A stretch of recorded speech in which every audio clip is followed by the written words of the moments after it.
Hello, and welcome to another episode of On the Origin of Everything, the podcast that dives into the origins of all sorts of things. I'm your host, Danny Payne, and today I'm going to be talking about birthdays.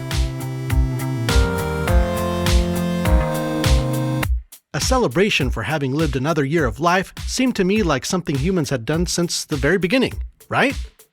I mean, everyone that has ever existed has had a day of birth, so I figured birthdays would have been a part of our history for basically forever.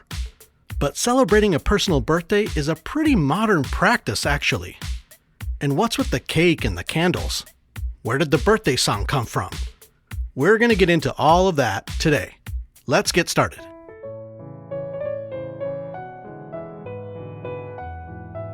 You can't have a birthday if you don't know what day of the year it is, so a prerequisite to birthdays is having a reliable calendar.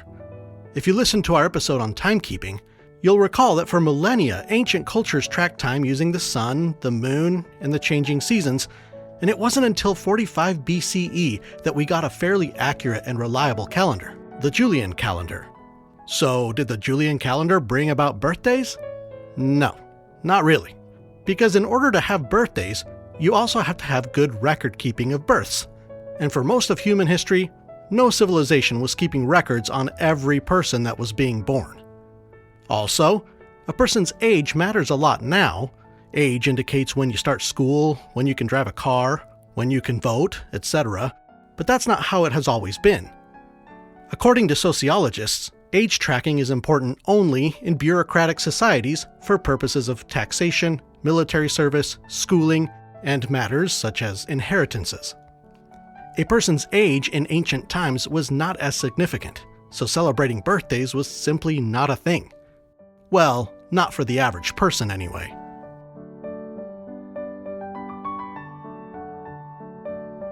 Before modernity, yearly birth celebrations on specific dates did exist, but only to honor gods, kings, emperors, or someone worthy of record, not a regular person. Birthdays, or the ritual that resembled a birthday, began with divine beings, or the earthly elite. For example, the ancient Egyptians celebrated the pharaoh's birth into divinity, not his biological birth. It was a political, religious ritual, an anniversary of his coronation, rather than, "You're 1 year older, Pharaoh, happy birthday."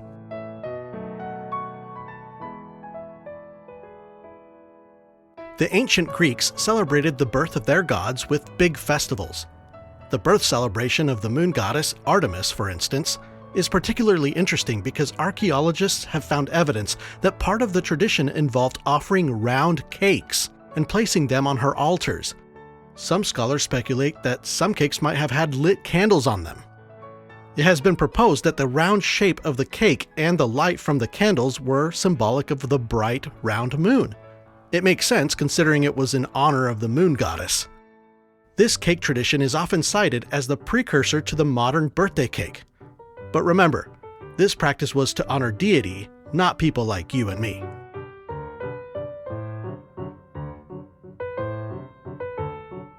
It was the ancient Romans that first started celebrating the birthdays of regular people. And by regular, I just mean mortals. Rome seems to be the first culture to extend birthday celebrations beyond gods to wealthy, powerful men. Rich Romans celebrated their dies natalis, or birthday, with food and drink, the exchanging of gifts, and making offerings to their personal gods.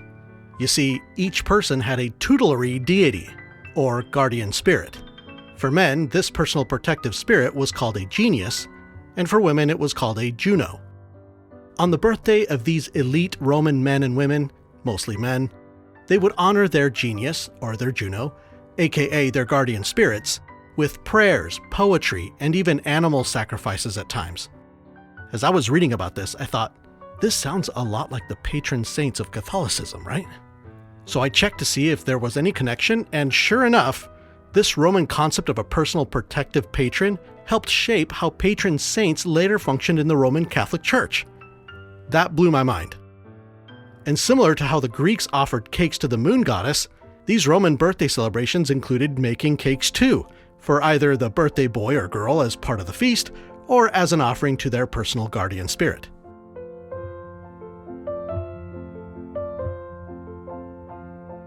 It's important to distinguish between the ancient Greek and Roman cakes and the birthday cakes we make today, though.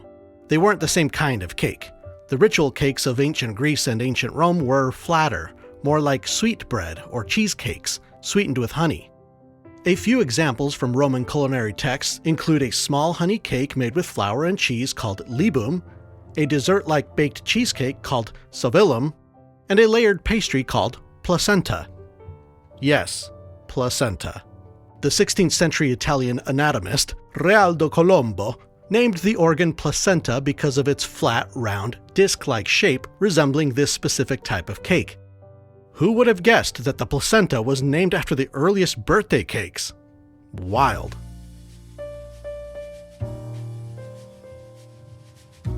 Since birthdays were reserved for gods in the beginning, and they spread to people of high social status, it would seem that birthdays were on their way to becoming something that was celebrated by common folks, right? But we still have a ways to go, like 1,500 more years to go before that happens. Why did it take so long?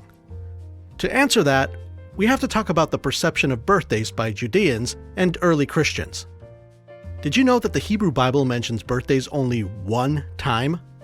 It's in Genesis 40:20, and it has to do with the Pharaoh's birthday, not an Israelite. We don't have clear evidence that the Jewish people of antiquity celebrated birthdays, possibly because birthdays were associated with pagan rulers, like the one verse in Genesis.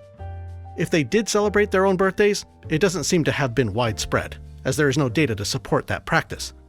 The rabbinic tradition focused, instead, on other milestones like circumcision and bar mitzvahs. Early Christians inherited their views about birthdays from the Jews, seeing them as a pagan ritual as well. The New Testament, too, mentions birthday celebrations only once. Well, technically it's twice, but it's the same story recorded once in Matthew and again in Mark. It's the story about King Herod's birthday banquet, where his new wife's daughter dances for him and he tells her that he will give her anything she asks for, up to half of his kingdom. But having been coached by her mother, Herod's wife, she knew to ask for the head of John the Baptist on a platter. Yikes. There's more to that story, but we don't have to get sidetracked by it. The point is that birthdays were for kings and rulers, and they were seen as a pagan tradition to early Christians, so they rejected the practice at first. Instead, they celebrated baptismal anniversaries, and eventually, the birth of Jesus.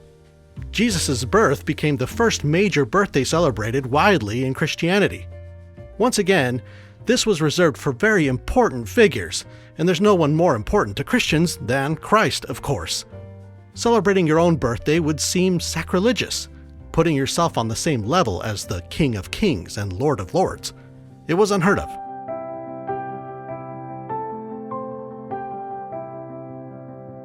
Christians also developed their own theological interpretations of the concept of birthdays by celebrating martyrs' deaths as their heavenly birthday, or their birth into heaven. They would later do the same with saints, celebrating them on the date of their death. We learned about this in our episode on the ancient origins of Christmas. St. Nicholas Day was celebrated not on the anniversary of his birth, but on the anniversary of his death, remember? That was a fun episode. Anyway, back to the timeline. When Christianity became the dominant religion of the Roman Empire, they created a liturgical calendar which included Christmas, of course, but also other sacred births, like the Nativity of John the Baptist and the Nativity of Mary. It's so interesting to me how birthday traditions evolved and got reframed, yet basically stayed the same, for a really long time. Gods and godlike people got birthdays, but not ordinary folks.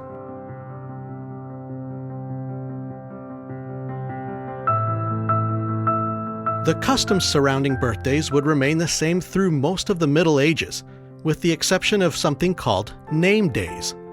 In medieval Christian Europe, people started celebrating their name day in a birthday-like way.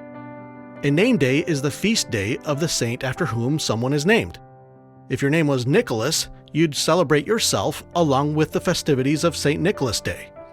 After all, the saint after whom you were named was your patron saint, or your personal spiritual protector.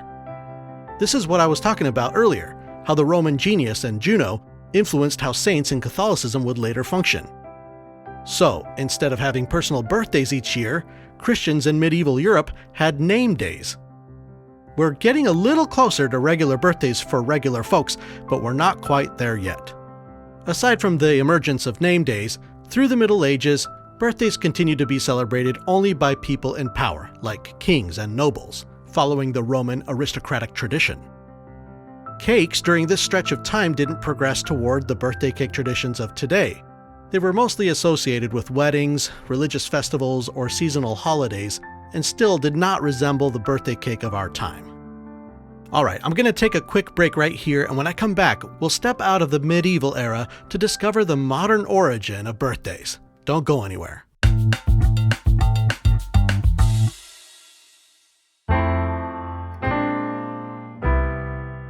This episode is brought to you by nothing. To keep ads off this show, click the Patreon link in the show notes to donate, or go to patreon.com/ontheoriginoferything. Another way you can support this show is by giving it a 5-star rating and review, or by following it, or sharing it. Let's build a community of people that are curious and always learning. Now, back to the show.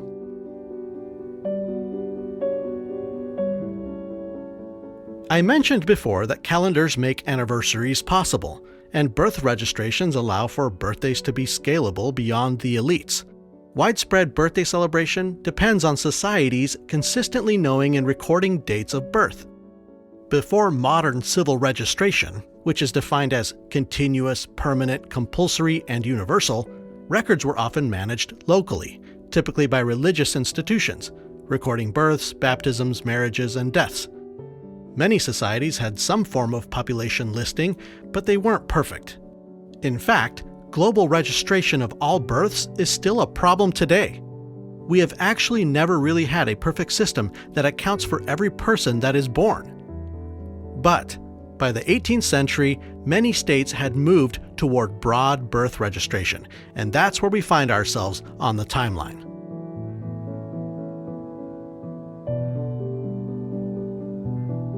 In the late 18th century and early 19th century in German-speaking Europe, something called Kinderfeste emerged. It translates to children's festivals or children's parties.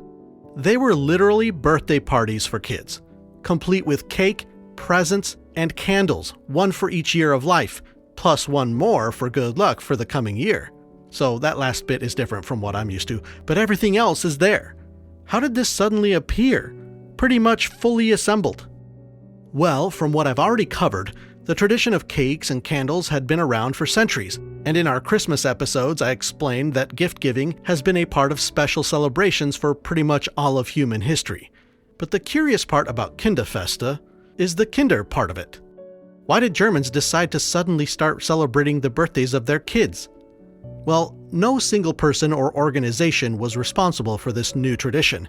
Instead, it was a cultural development where the general perception about the individual began to be seen as more important, and childhood began to be revered as a special stage of life.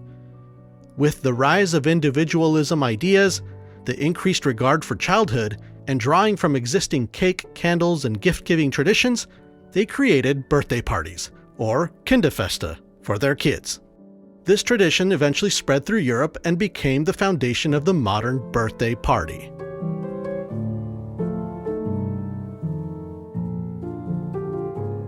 So, we have established the origin of the birthday party, but what about the origin of the modern birthday cake?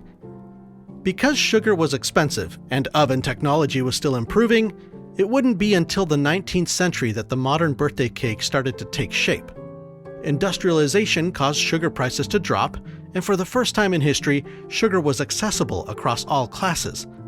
Industrialization also ushered in better ovens and molds, and, along with the introduction of baking powder, fluffy, dessert-like cakes made in-home became more common.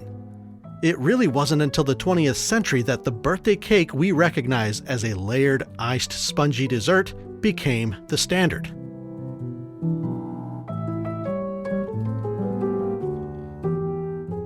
What about the tradition of making a wish and blowing out the candles in one breath?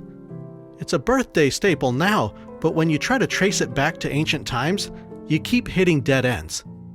The Greek cake offerings to Artemis may have had lit candles on them, but we're not 100% sure, And there's a lot of discourse out there about the symbolism of the smoke of the blown candles carrying the wish up to heaven, but that's all retroactive interpretation. We haven't found any direct evidence of candles on cakes or the practice of blowing them out before the German-speaking Europeans were doing it in the 18th century, which was around the same time that Kinderfeste started. Candles on cakes could have existed prior to that, or they could have originated with those Germans. We can't say for sure either way. What we can be certain about, though, is the origin of the Happy Birthday song. It was originally a kindergarten welcome song called Good Morning to All. It was written in 1893 by two sisters in Louisville, Kentucky. An early childhood educator, Patty Smith Hill, and composer, Mildred J. Hill, co-wrote and copyrighted this little tune that went, "Good morning to you, good morning to you, good morning, dear children, good morning to all." It's unclear how or when these lyrics morphed into the Happy Birthday lyrics that we all know, but by 1912, the combination of the melody with birthday lyrics appeared in print. And the U.S. Copyright Office shows that the Clayton F. Summy Company published and copyrighted an arrangement pairing the melody with the birthday lyrics in 1935, by which point Happy Birthday to You had become the official birthday song. And that wraps up the origin story of birthdays. I had a lot of fun learning about all this, but in the back of my mind, I kept thinking that this episode could have just been 2 sentences long. Birthdays originated in 18th century Germany with Kinderfeste, and the birthday song was an adaptation of a kindergarten song from 1893 in Kentucky. But that doesn't really tell the whole story now, does it? We got to learn all about guardian spirits and name days, the history of cake, and so much other cool stuff. I hope you learned as much as I did with this one. Before I go, I have a few birthday shout-outs. Turns out there are a lot of people in my life that have birthdays this time of year. Happy birthday to Elise, Katie, Sammy, Justin and Jordan, Rick, Olga, Jude, and London. I hope you guys get a proper cake with the corresponding number of candles, and that your birthday wish comes true as you blow the candles out with one breath and one breath only after everyone has sung Happy Birthday to you. Hopefully in tune. Too often the singing sounds more like a sad funeral song than a cheerful chorus, don't you think? Well, that's all for today. Take care of yourselves, and I'll see you back here in a couple of weeks for another random topic. Until next time, so long. Research, music, and production was all done by Jezere Wilson. This podcast is listener-supported, owned and operated by Jez and myself, under the On the Origin of Everything LLC in the United States. All rights reserved. We can be reached via email at info@ontheoriginpod.com.